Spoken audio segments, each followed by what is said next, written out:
پانی کی سبیلیں لگ جاتی ہیں، صدقات و خیرات عام ہو جاتے ہیں۔ کیوں جی 10 دن نبی کی نوازوں پہ پانی بند رہا۔ تو میں کہتا ہوں آئے طریق کا یہ باب بھی پڑھیں، طریق کی اس کتاب کو بھی اٹھائیں جس میں عثمان غنی رضی اللہ تعالیٰ عنہ کی شہادت کا اندوناک واقعہ بیان کیا گیا ہے کہ آپ وہ ہیں کہ جن کے اوپر 40 دن پانی بند رہا۔ تو آؤ ذوالحج شریف کے مہینے میں بھی سبیلیں لگاؤ، وہ امام حسین کی شہادت کا مہینہ ہے، یہ نبی کے صحابی عثمان غنی کی شہادت کا مہینہ ہے۔ بیر روما یہودی کی ملکیت تھا، پانی پیسوں سے ملتا تھا، لائن میں بھی لگنا پڑتا تھا، پانی کی قلت تھی، پیسوں پہ پانی ملتا، لائن میں لگنا پڑتا۔ عثمان غنی نے وہ کنواں جو یہودی کی ملکیت تھا، پانی مل ملتا تھا، پیسوں میں ملتا تھا، لائن میں لگنا پڑتا تھا، آپ نے وہ کنواں خرید کر اللہ کی رضا کے لیے مسلمانوں کے لیے وقف کر دیا۔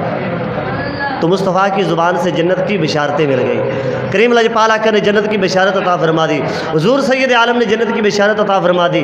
میں کہتا ہوں وہی عثمان غنی جب آپ کے گھر کا محاصرہ کیا، 40 دن پانی بند رہا، آپ چھت پہ چڑھے، لوگوں سے کہا لوگوں تمہیں وہ وقت یاد نہیں، پانی پیسوں پہ ملتا تھا، لائن میں لگنا پڑتا تھا، میں نے اللہ کی رضا کے لیے وہ کنواں خرید کر مسلمانوں کے لیے وقف کر دیا تھا، گواہی دیتے ہو؟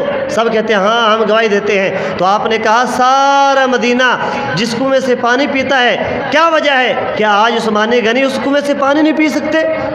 ذوالحج کو کچھ لوگ عید غدیر مناتے ہیں، صحابہ کے بغض میں۔